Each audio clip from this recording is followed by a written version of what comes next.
Salut à tous! Je suis super content de vous retrouver pour un nouveau Moment Cannes 2025 du FC Copain. Alors, pour m'accompagner aujourd'hui, je suis avec Baba, mon copain du Sénégal.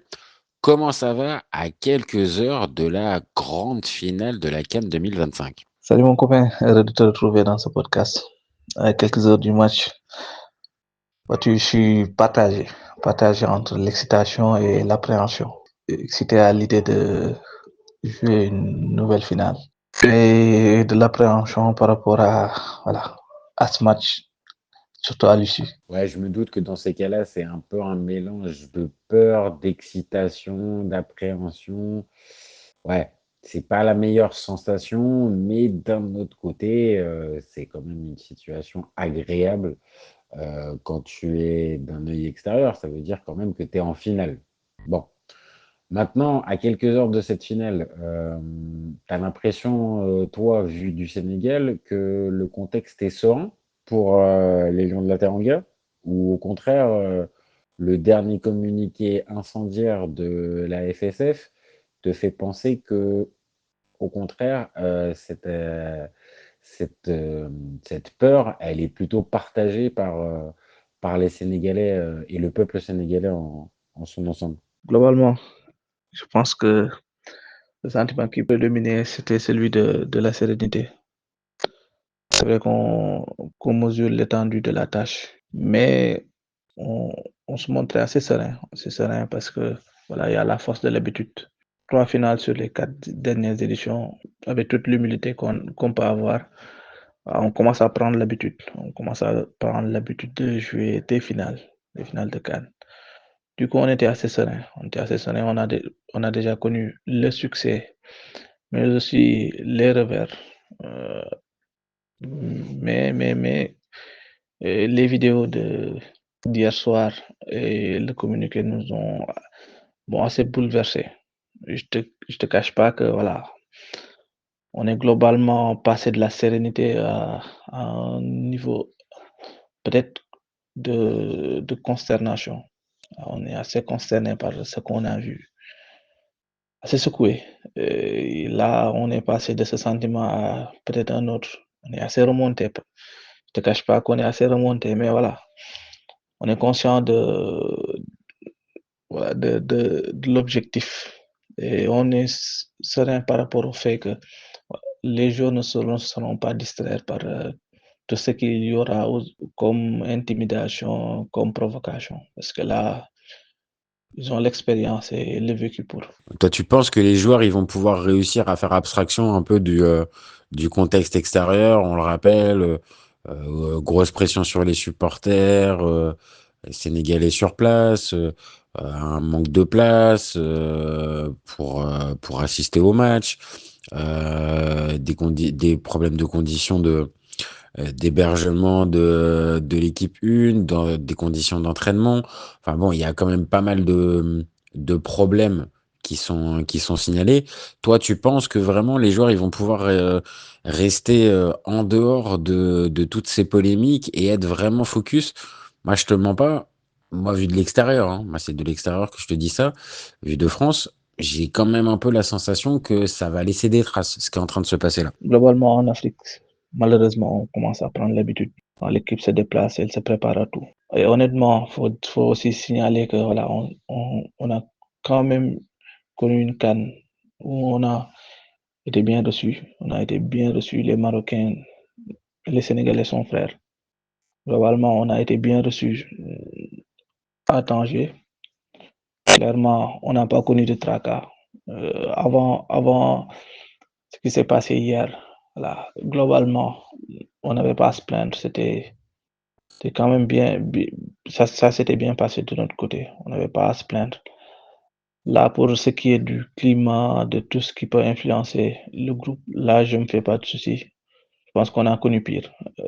Quand tu as connu, entre guillemets, l'enfer de Kinshasa, l'enfer du stade des Martyrs où tu te présentes devant 100 000 Congolais, là où il devait y avoir peut-être moins de 80 000 spectateurs, avec des gens qui te, voilà, qui te mettent la pression. C'est pas aussi facile. Et On s'en est bien tiré. On a su gagner après avoir été mené. Preuve que voilà, l'équipe a un mental fort. Ils sont capables de faire abstraction de tout ça et de se recentrer sur l'objectif. Après, il y a quelqu'un aussi qui est sur le banc, qui a connu un climat pareil, Pape Thiaw. Pape Thiaw qui a conduit l'équipe locale pour le compte du Chan. Et il a eu à rencontrer l'Algérie en finale d'une compétition organisée par l'Algérie et figure-toi que le Sénégal avait gagné devant un stade archi-comble. Voilà, je dis ça et je dis rien. Ouais, t'as raison. C'est vrai que ces derniers mois, le Sénégal a quand même eu un test alors un peu similaire en termes d'ambiance, en termes de pression du côté de la RDC, au Stade des Martyrs, où ouais, comme tu dis, la capacité, elle avait été augmentée largement et il y avait, je pense, en termes de pression, ça devait peut-être être même plus fort que ce que tu auras pour la finale. Maintenant, voilà, la vraie différence, ça va être aussi le niveau de l'équipe en face. Ok, je vois ce que tu veux me dire, c'est que les joueurs sénégalais vont pas s'avancer dans cette finale en étant la tête baissée. Ok, ça c'est ce que je comprends, malgré le contexte et malgré tout ça. Et toi, sur place, ça donne quoi? Ça donne un engouement, ça donne de l'enthousiasme. Est-ce que ça vit toujours la CAN aussi intensément maintenant au Sénégal depuis 2021? Ou tu sens que c'est monté un peu crescendo, ou au contraire, tu sens pas de pression particulière? Globalement, c'est monté crescendo. L'ambiance est montée crescendo à l'image de l'équipe. Bon, peut-être aussi que le public attendait l'équipe au bout. Peut-être qu'on était conscient qu'on allait arriver en finale. Là, je sens plus cette ferveur autour. Voilà, les gens supportaient, mais voilà. Là, je sens plus l'ambiance calme, l'ambiance de Sénégalais à 90 minutes ou à 120 minutes d'une deuxième étoile. Là, on la sent, cette ambiance d'or. Tu vois beaucoup de drapeaux du Sénégal flotter un peu partout. Voilà. On est sur un autre moment peut-être historique. Bon, c'est pas comme 2019 ou 2022. Voilà, en 2019, on était sur une potentielle première étoile. En 2022, on était sur une potentielle première étoile après deux revers. Voilà, on était assez mitigé, assez prudent. Mais voilà, il y avait cette appréhension et une très grande peur. Là, on est sur de la mesure, mais avec, voilà, avec beaucoup de confiance. On en parle à tous les coins de rue.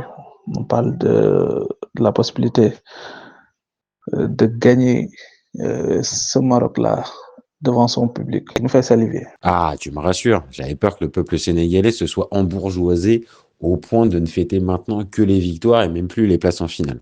Bon, ça va, tu me rassures. Il y a du drapeau dehors, il y a de l'engouement, mais mesuré, j'ai bien compris. Un peu à l'image d'un Sadio Mané, en fait. Comme quand il célèbre son but ou qu'il célèbre la qualification, quoi. On est en mission. C'est ce que tu essaies de me dire, en fait. Exactement, c'est le même sentiment. Là, on est conscient que voilà, un pas a été franchi, mais il reste encore la victoire finale. On célèbre, mais modestement. On a le triomphe pour l'instant modeste en attendant la finale. Voilà, on célèbre, mais pas trop. Parce que là, il nous reste la finale. C'est le match le plus important. Souvent, on voit Crépin Diatta faire ce signe-là. Il reste encore un match. Il reste encore un match. Là, on est en mission et on n'a pas encore terminé la mission. Il nous reste encore un match pour vraiment célébrer à la hauteur de voilà, de ce qui a été fait.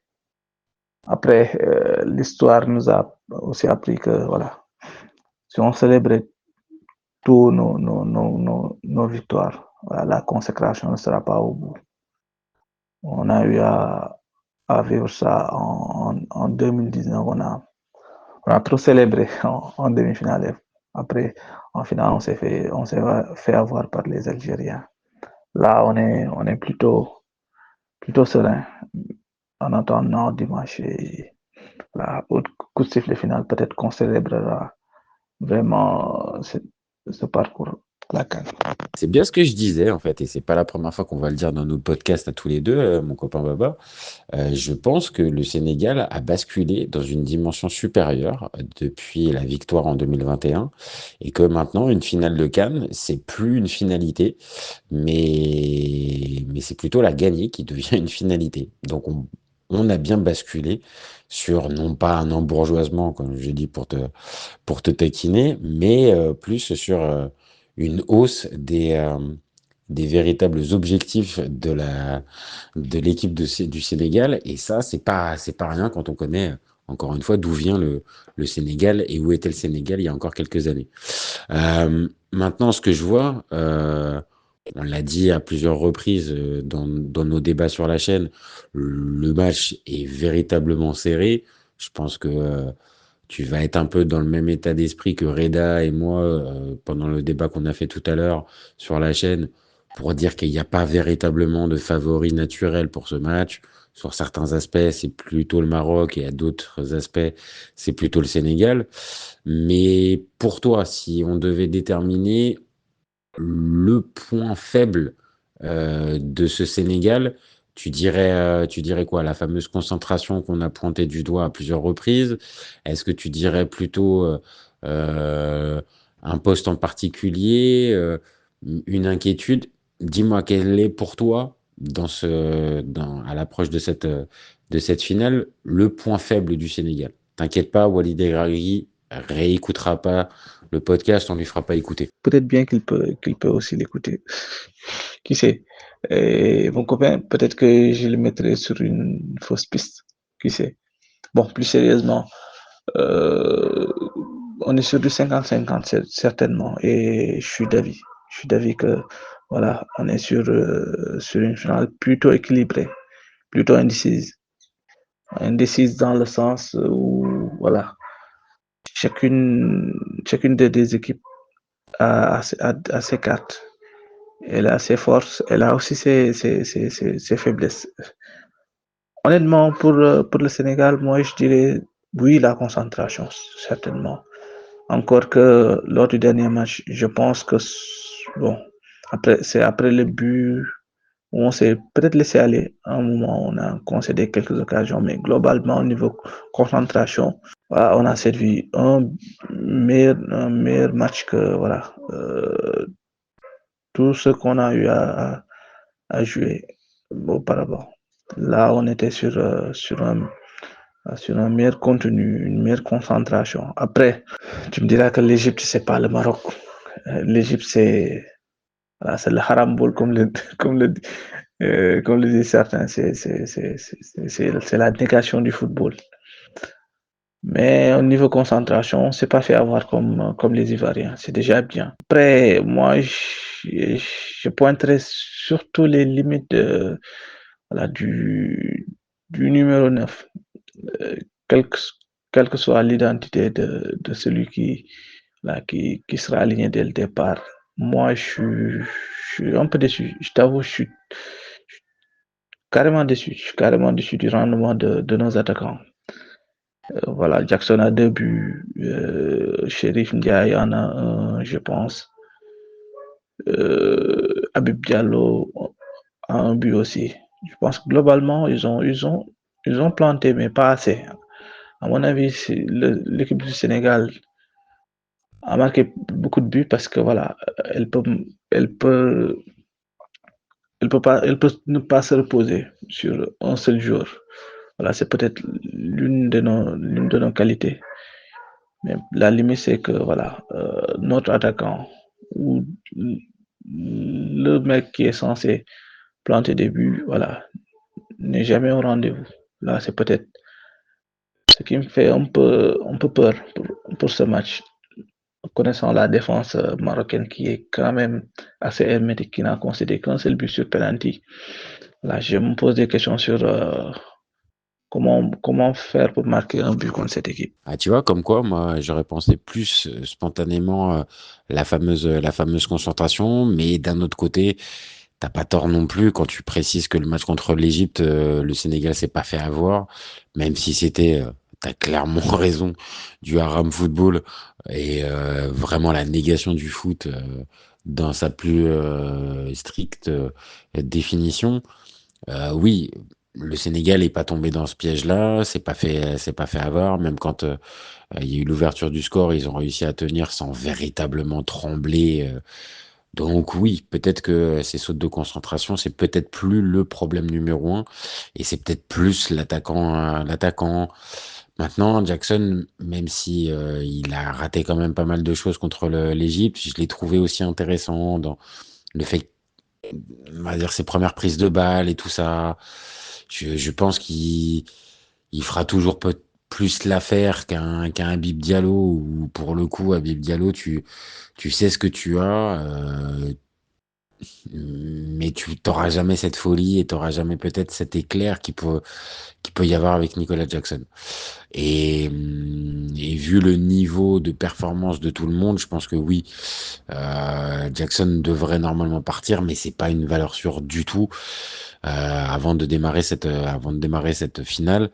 Et vu qu'en face, Aguerd Massina, ça semble très très très complémentaire et monter en niveau au fur et à mesure de la compète, c'est pas gagné. Maintenant, pour te remonter le moral, encore une fois, hein, si t'as un Sadio Mané de gala, bah, peut-être que ton attaquant, ça sera peut-être pas lui le problème en fait. Et voilà, ça me permet de te faire le lien avec pour toi le point fort. Est-ce que c'est ce que je viens de dire, Sadio Mané la légende, ou est-ce que tu vois d'autres points encourageants comme le double pivot, comme enfin même pas le milieu à 3, mais les performances des deux gays, l'émergence de Sarr, Crépin Diatta avec sa, sa, comment, sa canne XXL. Dis-moi, c'est quoi le point fort? Moi, je te le dis, pour moi, c'est plutôt Sadio, hein. C'est sur Sadio que ça va reposer.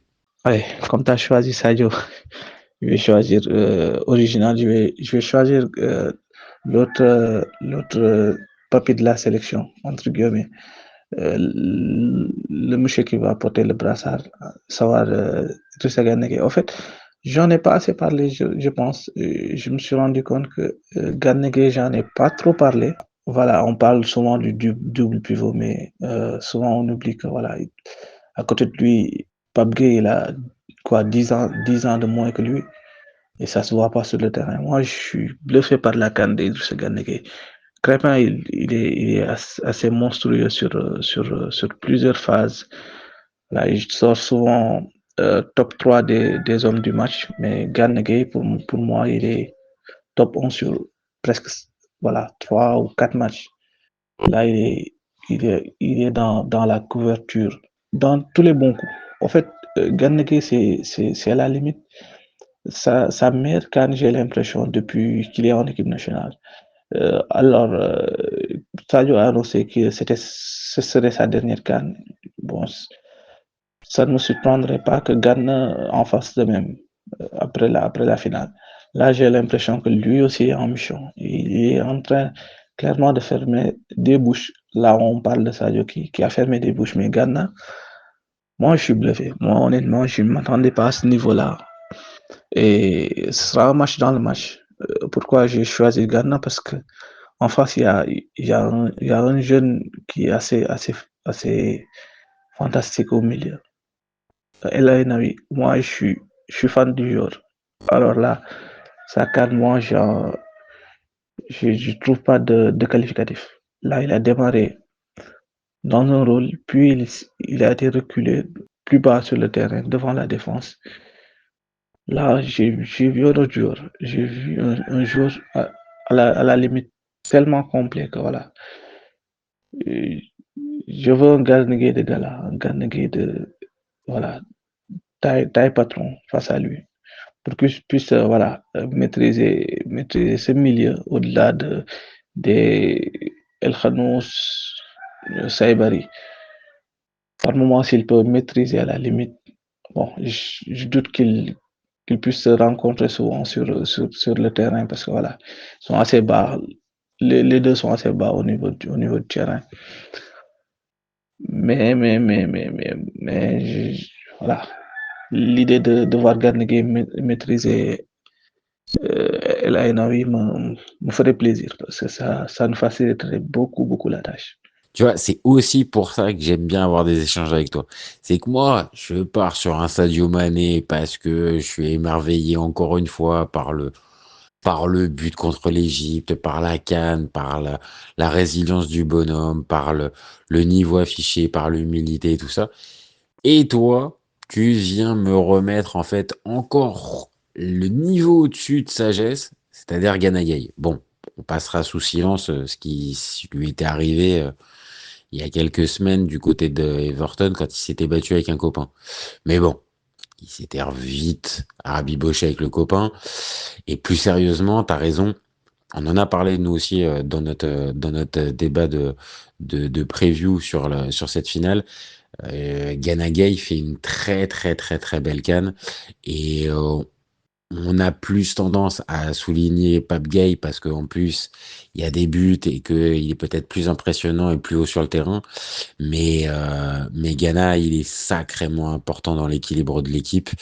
Et je pense aussi, si cette sélection du Sénégal fait ce parcours-là, il y a aussi un petit peu une part de Ghana Gueye dans cette histoire. Donc t'as raison, t'as raison. Voilà, je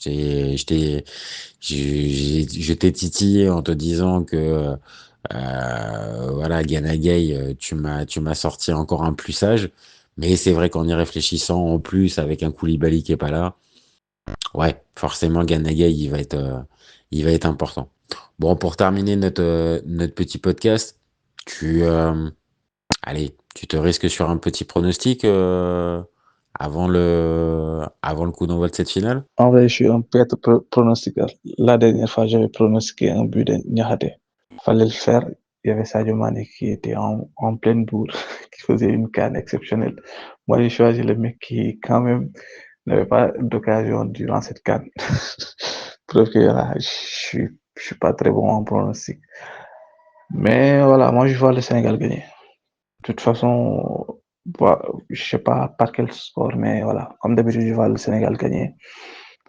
Après, pour cette fois-ci, bon, je me lance, je vois deux buts du Sénégal. Bon, je pense qu'on va en prendre un. Ce sera un peu compliqué. Voilà, on sera un peu chahuté, un peu bousculé, voilà, mais je vois deux buts du Sénégal. Je vois Sadio Mané marqué. De toute façon, je vois Sadio Mané marqué. Et je vois Jackson ouvrir le score. Euh, Ne jamais se fier à mes pronostics, surtout quand ça parle du Sénégal. Là, c'est le cœur qui parle, mais voilà. Sadio Mané, je sens son but. Pour Jackson, j'espère son but. Ah non, mais je te rassure, hein, on passe tous par là sur la chaîne, on en fait tous des pronos et on passe tous à côté à plein de moments.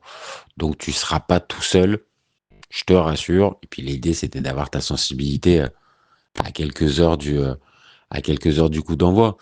Je pense qu'on va être aussi d'accord, on va espérer un bon match et pas un match fermé et qu'on puisse avoir un vrai spectacle un tout petit peu plus agréable que ce qu'on a pu voir et pour la demi-finale du Sénégal et la demi-finale du Maroc. On espère, je pense, l'un et l'autre, un match qui se déroule dans de très bonnes conditions, que ça soit au niveau de l'accueil, de la sécurité et tout ça. On n'en a pas parlé, mais évidemment, je pense que l'arbitrage, on a envie qu'il n'y ait aucun problème à ce niveau-là. Je t'ai pas posé la question d'ailleurs. Ça va, t'es pas trop inquiet pour l'arbitrage ou au contraire, ça fait partie des zones d'inquiétude que tu avais et que t'as pas précisé? Bah, je suis très regardant d'habitude et je suis très critique, surtout pour cette canne. Là, j'ai pas aimé l'arbitrage, je le cache pas.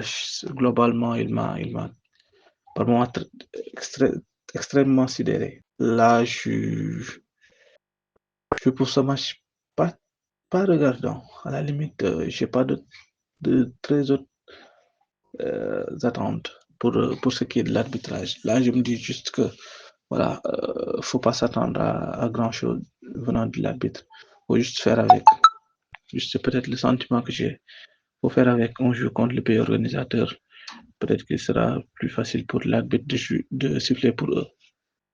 Faudra faire avec. Si on se limite à revendiquer des coups francs ou protester pour qu'ils sifflent pour nous, là, on sera dans le faux. Faut juste faire avec. Je suis dans cette logique. De l'arbitrage, j'en attends pas grand-chose, honnêtement. Je regarde les matchs un peu comme toi aussi, je pense, mon copain. J'ai vu aussi certaines décisions qui étaient pas très logiques ou qui étaient pas très, qui étaient un peu surprenantes. Maintenant, moi, je pars toujours du principe, et après, c'est peut-être mon côté un peu naïf, malgré mon âge qui commence à avancer, de pas voir des complots de corruption, de tout ça, de mauvaises intentions à l'arbitre, et que je mets toujours ça sous le compte de base, sur le compte de l'erreur humaine, malgré les images et que maintenant on ait la vidéo et tout ça. Voilà, maintenant je peux entendre dans certains cas que ça peut être aussi tendancieux, et encore plus en 2026 avec les réseaux sociaux, ça peut partir très très vite et moindre geste est interprété. Maintenant, voilà, je pense qu'on va faire un point commun entre toi et moi. L'idée, c'est qu'il n'y ait pas de problème d'arbitrage et qu'on ait une vraie belle finale, et qui plus est sans erreur d'arbitrage, et où l'arbitre n'a pas de rôle particulier à part juste siffler ce qui doit être sifflé. Je pense on va être d'accord là-dessus. Ça évitera toute polémique et ça évitera d'entacher la victoire d'un camp comme de l'autre. Surtout pour les Marocains, on va pas se mentir, c'est surtout eux qui sont visés quand on parle de l'arbitrage. Mais je pense qu'ils n'ont pas besoin de ça pour l'emporter. Et le Sénégal non plus. Je pense qu'on peut arriver à vraiment avoir un vrai beau match, une vraie belle finale. Je pense que tu vas être d'accord. Et après, bah, ça sera le meilleur, que le meilleur gagne. Même si je sais très bien que ton cœur de Sénégalais sera transpercé si, s'il y a victoire du Maroc. Mais bon, voilà, le parcours a été bon. On l'a dit pendant toute cette CAN et pendant tous nos podcasts. Voilà, le bilan, il sera forcément, quoi qu'il arrive, positif. Bon, ça sera peut-être juste, et vraiment le moyen de conclure notre débat, ça sera peut-être juste le moyen de consacrer définitivement Sadio Mané comme peut-être la légende ultime du football africain. En vrai, j'espère que l'arbitrage sera au niveau. Mais comme je te l'ai dit avant, voilà, moi, j'en attends pas. C'est pas pour être dans le complotisme ou pour accuser le Maroc de quoi que ce soit, mais voilà, c'est souvent difficile pour les arbitres de siffler contre le pays hôte. Voilà, ça, c'est un autre débat, une autre considération. Peut-être, voilà, je suis dans le faux, peut-être. Peut-être que c'est moi qui suis dans le faux. Après, attention à Eto. Dire que Sadio Mané pourrait être la légende ultime du football africain, voilà, faudra quand même faire attention à Eto. Ah, il y a Mouché Eto. Par hasard, s'il nous écoute là, on risque de. Mais c'est sûr qu'il rentre dans le panthéon, certainement. S'il gagne cette deuxième étoile, il a une très très belle place dans le panthéon des légendes du football africain. Là, il sera certainement aux côtés des plus grands. Là, il est sûrement devant El Hadji Diouf. Ça, c'est sûr. C'est la légende ultime au Sénégal. Peut-être moi, je le verrai parmi les 5 plus grands joueurs, ou voilà, pour ne pas choquer certains. Allons, parmi les 10 plus grands joueurs de l'histoire du football africain. Ah, pour être plus modéré et ne pas froisser Mouché. Samuel Eto'o. Eh ben, tu vois, mon copain, ça serait vraiment intéressant que le Sénégal aille jusqu'au bout, parce que je pense que dans ce cas-là, je n'aurais pas la même grille de lecture que toi sur la place de Sadio Mané dans le Gotha du football africain. Mais bon, on l'a dit, on est à quelques heures de la finale, elle ne s'est pas jouée. On aura largement le temps, je pense, d'en rediscuter ensemble et sur la chaîne. Bon, en tout cas, le dernier point, c'était sur l'arbitrage. Toi, t'en attends rien. Moi, j'en attends juste qu'il ne pose aucun problème et qu'il ne crée aucune polémique. Voilà, ça sera un peu le point commun qu'on pourra arriver à trouver tous les deux sur l'arbitrage. Bon, bah, je te remercie, mon copain. Merci à toi d'avoir participé à ce débat. Comme d'habitude, c'est un vrai plaisir de t'avoir avec nous. Ah, l'ami, c'est toujours un plaisir partagé. Merci encore pour l'invitation. J'espère qu'au soir du 18, voilà, on va refaire un podcast comme de coutume à chaque fin de podcast.